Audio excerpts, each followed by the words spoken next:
1849년 12월 22일 새벽, 페테르부르크 외곽 세메노프스키 광장에 서늘한 바람이 불어왔습니다. 28살의 청년 표도르 미하일로비치 도스토옙스키는 하얀 처형복을 입고 눈 덮인 광장 한가운데 서 있었습니다. 그의 양옆에는 동지 스페시네프와 듀로프가 서 있었고, 앞에는 차가운 총구가 그들을 향해 겨누어져 있었습니다. 준비! 지휘관의 목소리가 얼어붙은 공기를 갈랐습니다. 도스토옙스키는 마지막 순간 하늘을 올려다보았습니다. 그 순간 그의 뇌리에는 지난 28년간의 삶이 번개처럼 스쳐 지나갔습니다.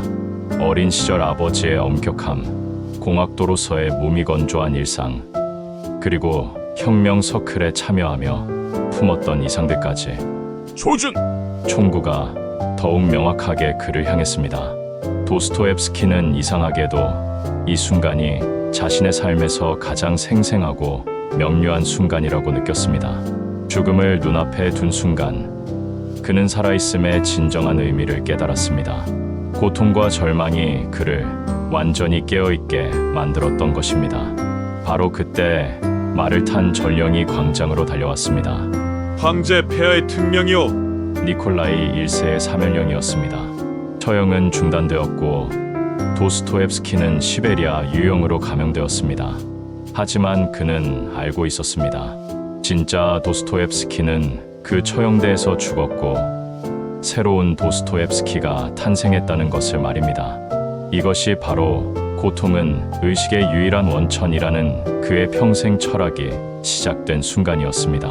시베리아 옴스크 감옥에서의 4년간은 도스토옙스키에게 인간 존재의 가장 밑바닥을 보여주었습니다. 그곳에는 살인자, 방화범, 강도들이 함께 생활했습니다.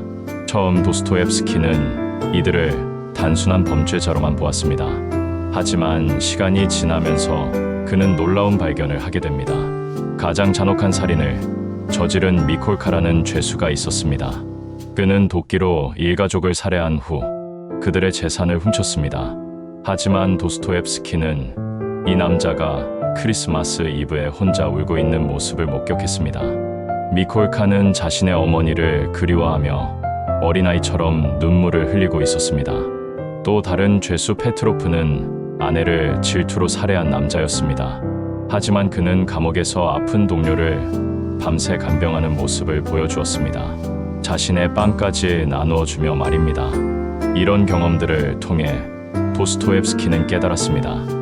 인간은 단순히 선하거나 악한 존재가 아니라는 것을. 가장 타락한 인간 안에도 신성한 무언가가 남아있고 가장 고결한 인간 안에도 어둠이 존재한다는 것을 말입니다. 감옥 생활 중 도스토옙스키는 간질 발작을 겪기 시작했습니다.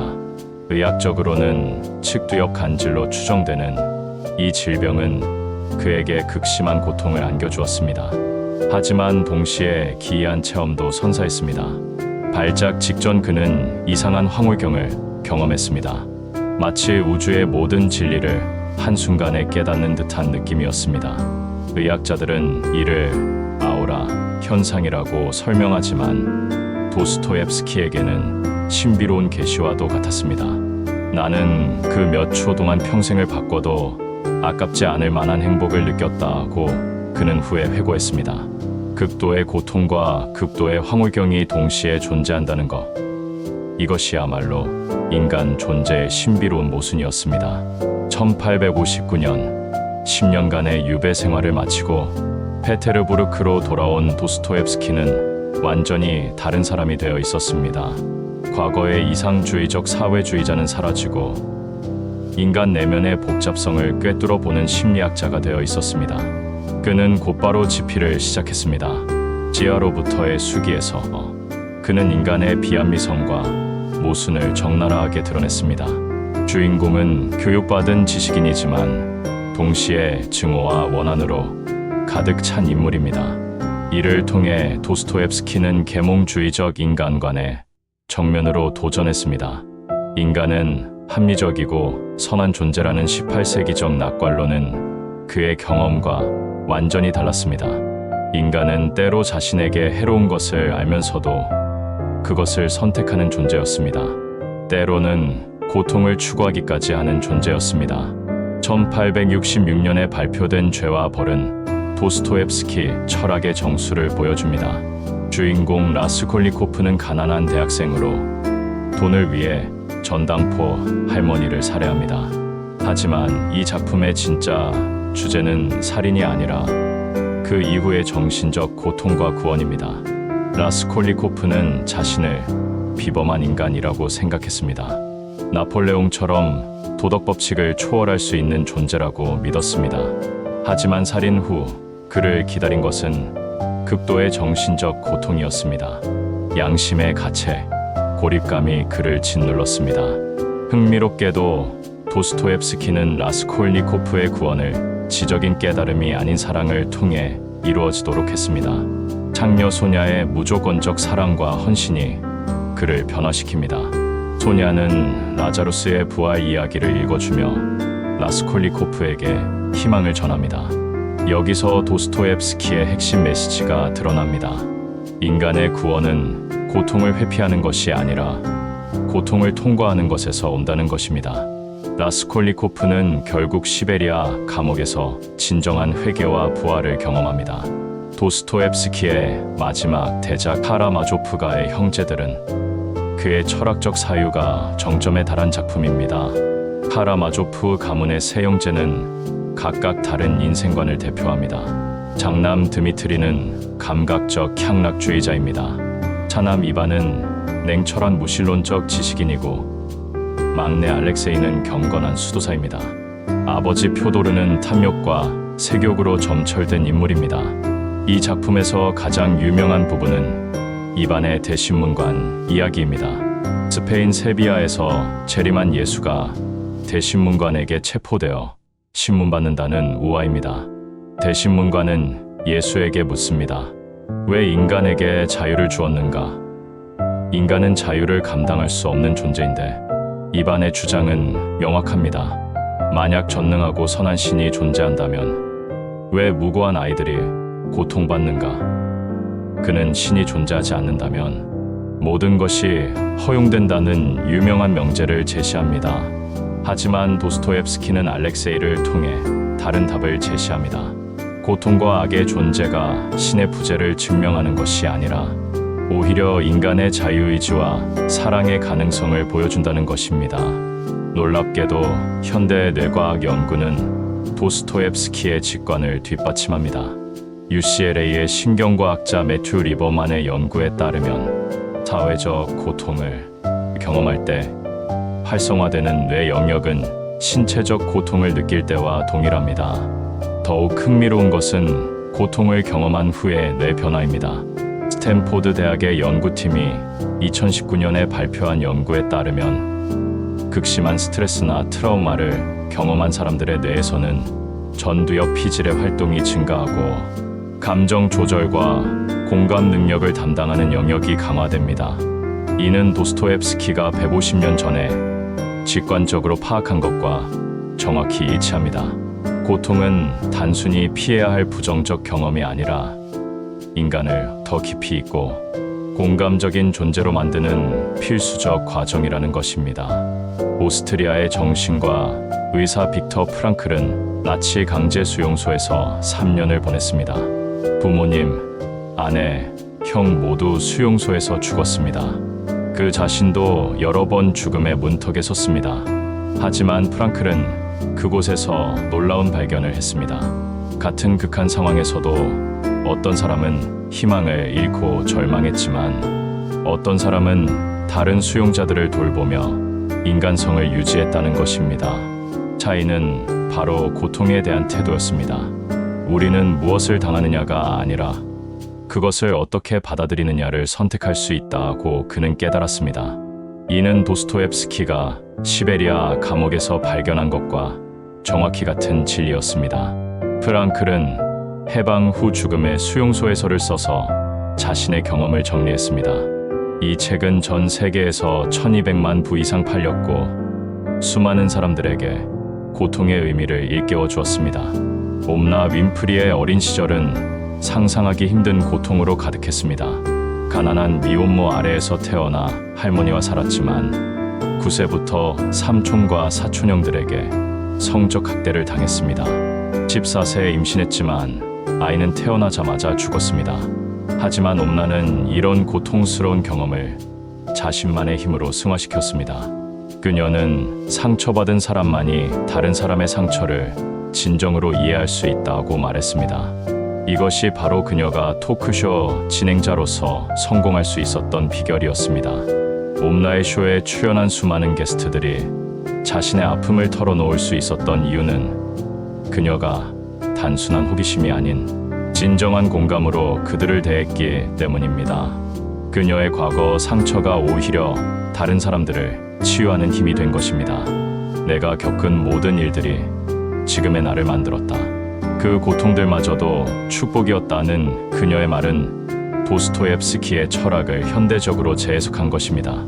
21세에 루게릭병 진단을 받은 스티븐 호킹은 의사로부터 2년밖에 살 수 없다는 선고를 받았습니다. 하지만 그는 76세까지 살며 현대 물리학의 거장이 되었습니다. 호킹은 자신의 질병에 대해 이렇게 말했습니다. 질병이 내게 시간의 소중함을 가르쳐 주었다. 건강할 때는 당연하게 여겼던 것들이 얼마나 귀중한지 깨달았다. 몸의 자유를 잃어가면서 오히려 정신은 우주의 가장 깊은 비밀까지 탐구할 수 있게 되었다는 것은 아이러니합니다. 호킹의 시간의 역사는 전 세계에서 1000만 부 이상 팔렸고 블랙홀과 빅뱅 이론에 대한 그의 연구는 물리학사의 길이 남을 업적이 되었습니다. 나의 목표는 간단하다. 우주를 완전히 이해하는 것이다 라고 말한 호킹에게 신체적 고통은 오히려 정신적 탐구의 동력이 되었습니다. 해리포터의 작가 J.K. 롤링은 첫 번째 책을 쓸 당시 극도로 힘든 시기를 보내고 있었습니다. 남편의 가정폭력을 피해 아기와 함께 에든버러로 도망쳤지만 일자리도 없고 돈도 없었습니다. 우울증으로 자살까지 생각했던 그녀는 정부 보조금으로 겨우 생활했습니다. 하지만 바로 이 절망적인 상황에서 해리포터가 탄생했습니다. 롤링은 아기가 낮잠을 자는 동안 카페에서 조금씩 원고를 썼습니다. 추위를 피하기 위해 카페에 앉아있던 시간들이 오히려 창작의 황금 시간이 된 것입니다. 내가 절망의 바닥에 있을 때 비로소 견고한 기반 위에서 인생을 재건할 수 있었다고 그녀는 회고했습니다. 고통이 그녀에게서 불필요한 것들을 모두 걷어내고 정말 중요한 것만 남겨주었다는 것입니다. 해리포터 시즌은 전 세계에서 5억 부 이상 팔렸고 롤링은 세계에서 가장 성공한 작가 중 한 명이 되었습니다. 하지만 그녀는 여전히 그 절망의 시간을 가장 소중한 선물이라고 부릅니다. 도스토옙스키의 고통 철학은 불교의 사성제와 놀라울 정도로 유사합니다. 붓다가 깨달은 첫 번째 진리는 삶은 고통이다였습니다. 이는 단순히 비관주의가 아닙니다. 고통의 실체를 정확히 인식하는 것이 해탈로 가는 첫걸음이라는 의미입니다. 불교에서 말하는 고통은 세 가지입니다. 고고는 질병, 노화, 죽음 등의 직접적 고통입니다. 괴고는 좋았던 것이 변하거나 사라질 때 오는 고통입니다.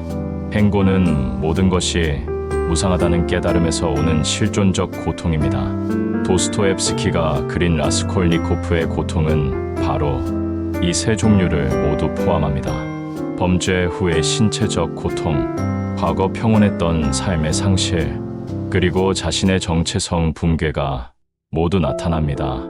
하지만 불교와 도스토옙스키가 공통으로 제시하는 것은 고통이 끝이 아니라는 것입니다. 고통을 올바르게 이해하고 받아들일 때 진정한 자유와 평화를 얻을 수 있다는 것입니다. 덴마크의 철학자 쇠렌 키에르케고르는 도스토옙스키와 거의 같은 시대를 살았으며 비슷한 통찰에 도달했습니다. 키에르케고르는 불안을 인간 실존의 근본 조건으로 보았습니다. 키에르케고르에 따르면 인간은 자유롭도록 선고받은 존재입니다. 동물과 달리 본능으로만 살 수 없고 매 순간 선택해야 합니다. 이 자유가 바로 불안의 원천입니다. 무한한 가능성 앞에서 인간은 현기증을 느끼며 이것이 바로 불안입니다. 도스토옙스키의 지하인간은 바로 이런 실존적 불안에 사로잡힌 인물입니다. 그는 합리적으로 살아야 한다는 것을 알면서도 의도적으로 비합리적인 선택을 합니다. 이는 자신의 자유를 확인하려는 절망적인 몸부림입니다. 키에르케고르가 제시한 믿음으로의 도약은 도스토옙스키가 그린 사랑을 통한 구원과 본질적으로 같은 해답입니다. 논리와 합리성만으로는 해결할 수 없는 실존적 딜레마를 오직 사랑과 믿음이 해결할 수 있다는 것입니다. 흥미롭게도 도스토옙스키를 유일한 심리학자라고 칭찬했던 니체도 고통에 대해 비슷한 관점을 가지고 있었습니다. 니체의 디오니소스저 인생 긍정은 고통까지도 포함한 삶 전체를 긍정하는 태도입니다. 나를 죽이지 못하는 것은 나를 더 강하게 만든다는 니체의 유명한 말은 도스토옙스키의 철학과 정확히 일맥상통합니다. 고통을 회피하거나 부정하는 것이 아니라 그것을 자신의 성장과 강화를 위한 재료로 활용한다는 것입니다. 니체가 제시한 위버맨쉬는 바로 이런 고통을 창조적으로 승화시킬 수 있는 인간상입니다. 이는 도스토옙스키가 그린 알렉세이나 소냐 같은 인물들과 본질적으로 같은 이상형입니다. 1990년대 노스캐롤라이나 대학의 심리학자 리처드 테데스키와 로렌스 캐루는 외상 후 성장 이론을 제시했습니다. 이는 도스토옙스키의 직관을 현대 심리학이 과학적으로 입증한 대표적 사례입니다. 연구에 따르면 심각한 트라우마를 경험한 사람들 중 상당수가 다음과 같은 긍정적 변화를 보입니다. 첫째, 인간관계의 깊이가 더해집니다. 고통을 겪은 후 진정으로 중요한 사람들이 누구인지 깨달으며 표면적 관계보다 깊은 유대를 추구하게 됩니다. 둘째, 자신의 내적 힘을 발견합니다. 이런 일도 이겨낼 수 있다면 무엇이든 할 수 있다는 자신감을 얻게 됩니다. 셋째, 삶의 우선순위가 명확해집니다. 정말 중요한 것과 그렇지 않은 것을 구분할 수 있게 됩니다. 넷째, 존재론적 변화가 일어납니다. 삶의 의미와 목적에 대해 더 깊이 사색하게 되고 영성이 발달하기도 합니다. 다섯째, 새로운 가능성을 탐색합니다. 기존의 안전지대를 벗어나 새로운 도전을 시도하게 됩니다. 이런 변화들은 모두 도스토옙스키가 자신의 작품에서 묘사한 것들과 정확히 일치합니다. 라스콜리코프가 소녀를 통해 발견한 사랑의 힘, 알렉세이가 보여준 영성적 성수, 도스토옙스키 자신이 감옥에서 얻은 인간에 대한 깊은 이해가 모두 외상 후 성장의 사례들입니다. 하버드 의과대학의 정신과 교수 조지 베일런트는 75년간 계속된 종단 연구를 통해 회복 탄력성의 비밀을 밝혔습니다. 1938년부터 시작된 이 연구는 하버드 대학생 268명과 보스턴 빈민가 청소년 456명을 평생에 걸쳐 추적 관찰하였고 연구 결과는 놀라웠습니다. 어린 시절 극심한 고통을 겪었던 사람들 중 상당수가 오히려 더 행복하고 성공적인 삶을 살았습니다. 반면 어린 시절 아무 문제 없이 자란 사람들 중 일부는 성인이 되어 작은 좌절에도 쉽게 무너졌습니다. 베일런트는 이를 역경의 연금술이라고 불렸습니다. 고통스러운 경험을 성숙과 지혜의 자원으로 변환시키는 능력 말입니다. 이는 도스토옙스키가 150년 전 문학으로 형상화한 것과 정확히 같은 현상이었습니다. 특히 흥미로운 것은 회복 탄력성이 높은 사람들의 공통점이었습니다. 그들은 고통을 단순히 참는 것이 아니라 의미를 부여했습니다. 이 경험이 나를 어떻게 성장시킬까? 라고 질문했습니다. 이는 빅터 프랑클의 로고테라피와도 일맥상통하는 발견이었습니다. 현대 뇌과학의 가장 놀라운 발견 중 하나는 신경가소성입니다. 뇌는 평생에 걸쳐 변화할 수 있으며 특히 도전적이고 어려운 경험을 통해 더욱 강화된다는 것입니다. 워싱턴 대학의 신경과학자 알바로 파스쿠알레오네의 연구에 따르면 극도의 스트레스 상황에서 뇌는 새로운 신경 연결을 만들어냅니다. 이는 마치 근육이 무거운 중량을 들어 올릴 때 더 강해지는 것과 같은 원리입니다. 더욱 놀라운 것은 영상이나 깊은 사색을 통해 고통을 처리하는 사람들의 뇌에서 일어나는 변화입니다. 전두엽 피질이 두꺼워지고 감정 조절 능력이 향상되며 공감 능력을 담당하는 영역이 활성화됩니다. 이는 도스토옙스키가 감옥에서 경험한 변화와 정확히 일치합니다. 극한의 고통 속에서도 사색과 성찰을 멈추지 않았던 그는 말 그대로 뇌의 구조적 변화를 경험했을 것입니다. 그래서 유배 후 그의 작품들이 그토록 깊이 있고 통찰력 있게 변할 수 있었던 것입니다. 21세기 현대 사회는 고통을 철저히 회피하려는 쾌락주의 문화가 지배적입니다. 조금만 불편해도 즉시 해결책을 찾고 스마트폰으로 지루함을 달래며 소비를 통해 공허함을 메우려 합니다. 하지만 이런 고통 회피 전략이 오히려 더 큰 공허감과 우울을 가져온다는 연구 결과들이 속속 나오고 있습니다. 스탠포드 대학의 심리학자 에마 세페일라의 연구에 따르면 행복만을 추구하는 사람들이 오히려 더 우울해진다는 행복 역설 현상이 발견되었습니다. 반면 삶의 의미와 목적을 중시하는 사람들은 비록 당장은 힘들어도 장기적으로 더 만족스러운 삶을 살았습니다. 이는 도스토옙스키가 이미 예견한 현상입니다. 지하로부터의 수기에서 그는 인간은 행복하게 살기 위해서가 아니라 자신이 살 가치가 있다는 것을 느끼기 위해 살아간다고 썼습니다. 현대의 소셜미디어는 모든 사람이 행복한 것처럼 보이게 만듭니다. 인스타그램에는 완벽한 순간들만 올라오고 페이스북에는 성공 스토리들만 공유됩니다. 하지만 이런 가면 뒤에서 많은 사람들이 고독과 불안에 시달리고 있습니다. 하버드 의과대학의 정신과 교수 로버트 월딩거가 80년간 진행한 연구에 따르면 진정한 행복의 핵심은 깊은 인간관계입니다.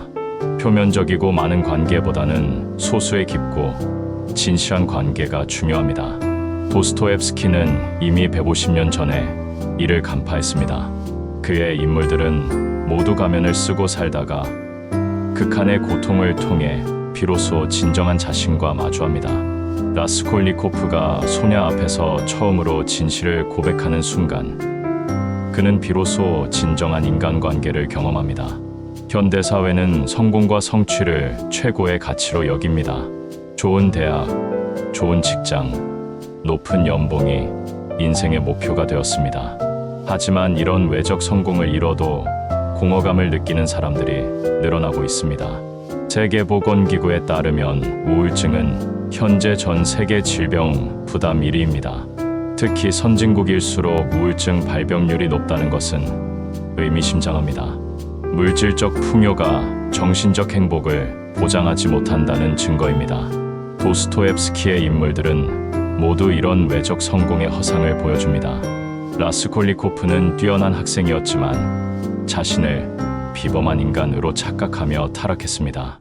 이반 카라마조프는 뛰어난 지식인이지만 자신의 논리에 갇혀 절망했습니다. 반면 진정한 성장과 구원은 소녀 같은 보잘것없는 인물들을 통해 이루어집니다. 그녀는 사회적으로는 창녀로 멸시받지만 영혼의 순수성과 사랑의 능력에서는 누구보다 고귀합니다. 그렇다면 도스토옙스키의 철학을 현대에 어떻게 적용할 수 있을까요? 첫째, 고통을 회피하지 말고 의미를 찾아야 합니다. 힘든 일이 생겼을 때 왜 하필 나에게? 라고 묻는 대신 이 경험이 나를 어떻게 성장시킬까? 라고 질문해야 합니다. 둘째, 완벽함보다는 진정성을 추구해야 합니다. SNS에서 멋진 모습만 보여주려 하지 말고 가까운 사람들과는 솔직한 감정을 나누어야 합니다. 약함을 숨기는 것이 아니라 그것을 통해 더 깊은 연결을 만들어야 합니다. 셋째, 성공보다는 의미를 중시해야 합니다. 외적 성취만을 추구하지 말고 자신의 고유한 사명과 목적을 찾아야 합니다. 도스토옙스키는 인간은 빵만으로 살 수 없다고 했습니다. 물질적 만족 이상의 것이 필요합니다. 넷째, 고통받는 다른 사람들에게 공감해야 합니다. 자신의 아픔을 통해 다른 사람의 아픔을 이해할 수 있게 되었다면 그것을 나눔과 봉사로 승화시켜야 합니다. 이것이 도스토옙스키가 말한 능동적 사랑의 실천입니다. 도스토옙스키의 메시지는 결코 비관적이지 않습니다. 비록 인간이 고통받는 존재라고 했지만 동시에 그 고통을 통해 부활할 수 있는 존재라고 믿었습니다. 죄와 벌의 마지막 장면에서 라스콜리코프는 소녀의 사랑을 통해 새로운 삶을 시작합니다. 점진적인 갱생의 이야기, 점진적인 새로운 삶으로의 이행, 새로운 미지의 현실을 점진적으로 깨달아가는 이야기라고 도스토옙스키는 썼습니다. 고통은 끝이 아니라 시작입니다. 진정한 인간으로 다시 태어나는 과정의 시작인 것입니다. 현대의 뇌과학 연구들도 이를 뒷받침합니다. 인간의 뇌는 평생에 걸쳐 변화할 수 있고 특히 어려운 경험을 통해 더욱 강화됩니다. 트라우마를 겪은 후에도 적절한 치유 과정을 거치면 이전보다 더 강하고 지혜로운 사람이 될 수 있습니다. 2020년 팬데믹을 겪으며 전 세계 많은 사람들이 고통과 불안을 경험했습니다. 하지만 동시에 많은 사람들이 진정으로 중요한 것이 무엇인지 깨달았습니다. 가족의 소중함, 건강의 가치, 일상의 감사함을 새롭게 발견했습니다. 도스토옙스키가 위대한 이유는 단순히 뛰어난 소설을 썼기 때문이 아닙니다. 그는 인간 본성의 가장 깊은 곳까지 탐구한 영원한 인간학자였습니다. 그가 150년 전에 발견한 통찰들이 21세기에도 여전히 유효한 것은 인간의 본질적 조건이 시대를 초월하기 때문입니다. 인간은 여전히 고통받고 여전히 사랑하며 여전히 의미를 추구하는 존재입니다. 기술이 아무리 발달해도 이런 실존적 조건은 변하지 않습니다. 오히려 현대의 복잡함이 이런 근본적 질문들을 더욱 중요하게 만들고 있습니다. 도스토옙스키는 우리에게 말합니다.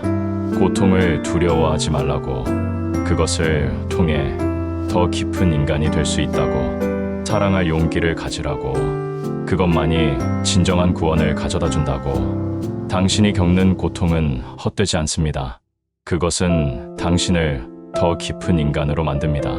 그 고통을 통과할 때 당신은 비로소 진정한 자신과 만나게 될 것입니다. 그리고 그때 당신은 깨달을 것입니다. 고통이야말로 의식의 가장 순수한 원천이었다는 것을. 그리고 그 의식을 통해 당신은 다른 사람들의 고통을 이해하고 진정한 사랑을 베풀 수 있는 존재로 거듭날 것입니다. 이것이 1849년 처형대 앞에서 죽음을 바라보며 삶의 진정한 의미를 깨달은 한 러시아 청년이 인류에게 남긴 영원한 메시지입니다. 고통은 의식의 유일한 원천이며 그 의식을 통해 인간은 비로소 완전한 존재가 될 수 있다는 것. 이것이야말로 도스토옙스키가 발견한 인간 존재의 가장 깊은 비밀이었습니다.